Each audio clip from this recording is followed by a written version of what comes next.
waxaa deegaanka Sarmaayo ee gobolka Xaysimo lagu qabtay munaasabad ballaaran oo lagu shaacinayay garaadka cusub Garaad Cabdulaahi Garaad Saleebaan Garaad Maxamed Garaad Maxamuud oo maalintii shalay aabihii Garaad Saleebaan lagu aasay deegaanka Sarmaayo waxaana munaasabada shaacinta garaadka cusub ka soo qayb galay wasiirka warfaafinta dhaqanka iyo wacyigelinta Somaliland Saleebaan Yuusuf Cali Koore oqaal waayeel waxgarad xildhibaano guurti haween iyo mas'uuliyiin kale oo dhammaantoodna halkaasi hadalka isaga dambeeyay ayaa sheegay inay isku raaceen in maanta laga bilaabo uu Garaad Cabdulaahi Garaad Saleebaan Garaad Maxamed uu yahay garaadka beeshii soo dooratay dadka kalena ay ku raaceen xafladan bilan ee baraaraysan aynu isugu nimaadno ee lagu cayimayo oo lagu shaacinayo Garaad Cabdulaahi Garaad Saleebaan Garaad Maxamed Garaad Maxamuud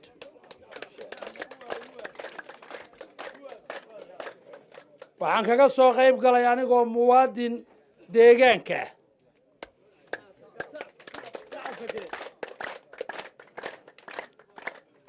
waxay ila tahay rag badani ama dad badani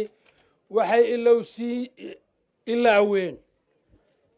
cidda aan ahay iyo qoyska aan ahay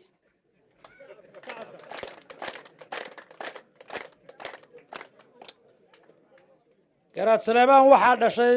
curadii Cali Koore waxaan ahay qoyskii geeridu ku dhacday ee lahaa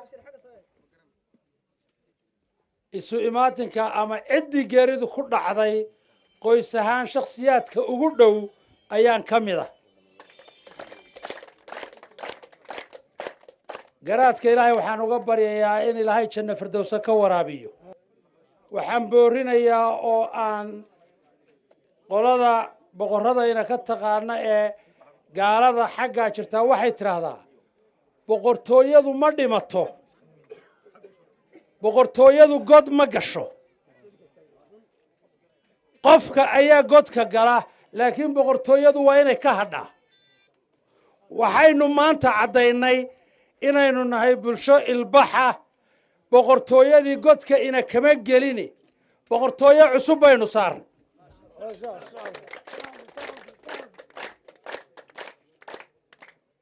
wixii intaa ka baxsan waqtigeeda iyo goobteeda ayaynu ka wada hadli doonaa aad iyo aad baan ugu faraxsanahay inaynu isugu nimaadno xafladanka lagu caleemaa lagu shaacinayo Garaad Cabdulaahi Garaad Saleebaan Garaad Maxamed Garaad Maxamuud Garaad Cali waxaan u mayaa meesha waxa isugu geedii Garaad Saleebaan ilaahay ha u naxariisto waxaynu isugu nimaadeen intana meesha joogtaa waa intii jifida u ahayd oo inay wax boqorato inay ka ballanto inay isugu taad xaq u lahayd Soomaalidu waxa iska tiraahdaa kullay dadku inkastoo uu ku wada boqoran yahay ummadda oo dhan haddana meel buu ka soo baxaa meel raad buu ka soo baxaa annaga waxba noo gaara waxaan nahay annagu saldhigii meesha loogu yimi waxna waana laga sugay waxa weeye wixii lagu talaabsan lahaa annagu unug weelka marka la tayo salka laga soo unkaa marka la unko dhamaystirka waa la isugu yimaadaa annagu unug baan nahay unuga haddaan nahay Sarmaayo haddaan nahay waxaanu soo unugnay inaan maanta loo kala tegin in garaasi lagu caalashubo boosi garaas la karinta ila soo taago aanu marnaan sababtu waxa weeye boos marnaan kara ma ummadana ka marnaan karo population-ka uu ka dhashay oo dhex joogay oo kala hagayno kama maqnaan karo marka waxaan dawanay anagoo soo maanday anoo kalsoonahay ummadda inta meesha joogtaan ay ehelkiisii u tahay inaanu anagu soo unugno oo meel wax soo taagno sababtu tahay waxa weeye anagu raas fadhi baanu ahayn waa u fadhinay meesha ragga inta kale shirkii niban meel buu ka yimi waxaanu soo unugnay anagu oo talka soo gaarsiinay inaanu soo taagno meeshii nin isaga la mid ah oo insha allahu intuu qaban jiray qabta intaa waxaan kaloo ku darayaa waxa weeye cid aanu soo taagnay waxay la tahay waa laga wada dhergsan yahay Garaad Cabdulaahi Garaad Saleebaan Garaad Maxamed Garaad Maxamuud baan soo taagay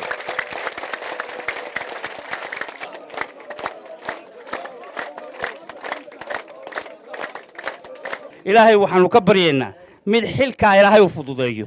dadkaana ilaahay u sakhiro doortay in ilaahay u sakhiro isaguna uu noqdo nin haddii eebba ku roon yahay dadkaa dhammaan mas-uulkoodiiya garaadkoodiiya dulqaad iyo miisaan baanu kugula ballamaynaa waxay ila tahay marka caaqil askar loo dhiibay anigana laygu xejiyey waa la garanayaa say u taallo ninkii walba say u taallo waa la garanayaa waxaa weeye taladaannu wax la lahayn askar baannu la lahayn qayskaannu la lahayn waannu la soo go'aaminay garaad cabdulaahi garaad saleebaan garaad maxamed garaad maxamuud waxaannu halkan ku caleema ku shaacinay oo u fadhiisannay oo ninka la yidhaahdo garaad cabdulaahi garaad saleebaan qoyskii iyo ehelkii iyo qabiilkii iyo beeshii uu ka tegeyna ilaahay samir iyo iiman ka siiyo sida ay isla garteen ay garteen reer garaad iyo raaska ay isla garteen waxaannu waafaqnay go'aankooda haddaannu beeshii nahay waxaa kaloo la isla raacay 3 bilood ka bacdi inuu caana shubkiisu yahay maanta ajiibuun baa nala ka rabaa haddaan cuqaasha nahay annagoo qoysaskii iyo ardaayadii mateledna waa soo dhowaynaynaa garaad cabdulaahi garaad saleebaan garaad maxamed hawshii garaadka garaad cabdulaahi garaad saleebaan oo ay ka soo bilaabantay siday ahaan jirtay qoyska ilaa iyo maxay ahaytoy ugaaryahan oo dhan cuqaashiisa oo ay halkaa kaga baaqeen waannu qaadannay maanta waa shaacintii haddaannu nahay cuqaashii uu garaadka u ahaa soo dhowow baannu garaadku leenahay soo dhowow waa nin dhallinyaro ah waannu soo wada shaqaynay oo kollay 10 sanaa joogeen anigu garaad saleebaan la soo shaqeeyey isaguna uu garaadka ag fadhiya hadba ninkii ag fadhiistaa dee garaadka ka qaata ama caaqilka wixiise garaad waa ku soo dhowaynaynaa ducadii loo ducaynayay ducadii raacday mar walba waxaynu ku ducaysanaynaa kaynu dooranayno beddel khayr qaba waa tiibaa laynoo aqbalay garaadka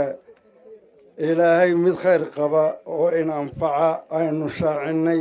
garaad cabdilaahi garaad saleebaan garaad maxamed waa u ducaynaynaa ilaahay aynooga dhigo garaadka aynu doorannay mid beddela oo aynu ku khayro aad bay ugu mahadsan yihiin dhammaan waxaynu dee isugu nimi hawl qaran oo qod weyn oo damala oo aynu harsanaynay ayaa inaga baxay inaynu aaskiisii isugu nimaadno u ducayno meelaynu joognaba isaga nimaadnana xaq baa laynoogu lahaa marka garaad cabdulaahi garaad saleebaan garaad maxamed garaad maxamuudna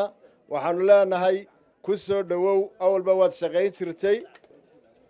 garaadkaasay noo soo gudbiyeen waa la qaadannay si guud iyo si gaaraba waa ula qaadannay hadduu ninku yahay ninkaa isimka ah uu ummaddu dooratay ilaahayna u dooray uu dhinto beddelkiisii haddii loo keenay oo uu lahaa oo caloosha nagaga jiray waa ku faraxsannahay oo qoyskii keenoo soo taagay waana qaadan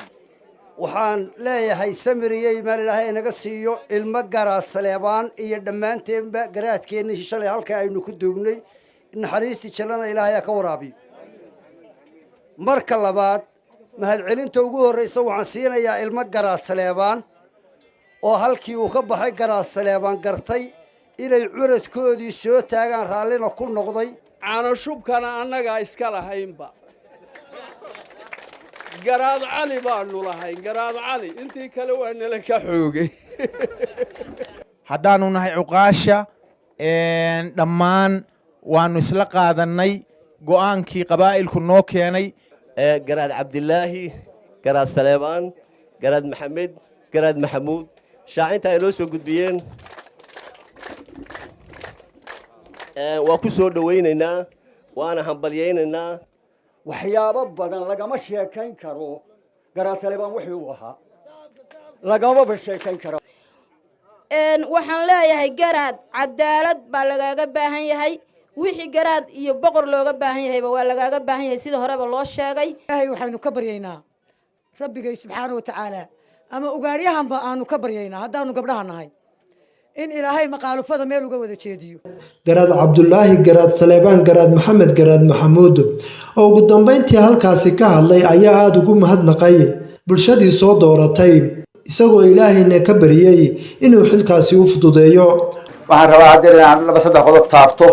anigu waxaan jeclaa runtii oo ilaahay markhaati ka yahay shalay waxaan ku idhi ardayga qolada cabdi maxamuud waxaad yeeshaan tacsi baynu ku jiraa arrinta dib inoogu dhiga xalay abbaaro markay ahayd 12 waxaa la yidhi inayna wax dambe isugu iman yaraad hawshaa la wareegto waxba inoo kama dhexeeya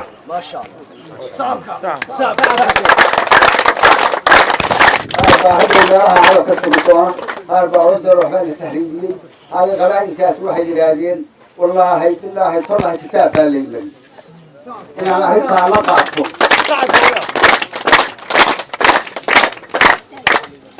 أنا واحد بدوري أنا يا مسكسي نصنو قال كيو يريديو واحد طلع فيها نصنو حالي مركي هاي اللي يسوي بالكتاب كان عنو بروتي هذا مقطعين يا واحد كده أنا دكتور ملك الشورى يسوي ميري هذا وندورة ناس تاو بيابيو ترى هو قرادي فيس كسور بيابيسي غريب كان فهي عبدي يلا هركا صور دقي لما أنت هركا سيجوجين الوقت وشغل يجي هذا هو بدي سمحي أو شاس وحنا حبنا إنا الهرب سيدا غاشينه ساس محمود جراد أبو غاريهن أنت يوم تعشيتين ساسي بسوق بير ساسا توكي نوقع برد أنا صرت ساسي وقلبي كاسان كتارنا يا وهلو ربنا أشياء هاي يهدو هدو باهن تو باهن هاي إن ولا شقينه مدة وحقبتي عقاشي محمود جراد يقول السوري يلاقي وسط السوري تقول شغل واحد تغير ورسي وضعنا أعطينا غداين تحي يعطي واحد الصور لقبضت تحي هوش ناكي بالكسي وضعنا مدة الحل قاسي حانسة صاحب عبد الرشيد شيف عاقل ويروح عن عصر عكارة وعقبل وعكارة وعبد الرزاق حاج أحمد وربعين تقرن كصومالي لا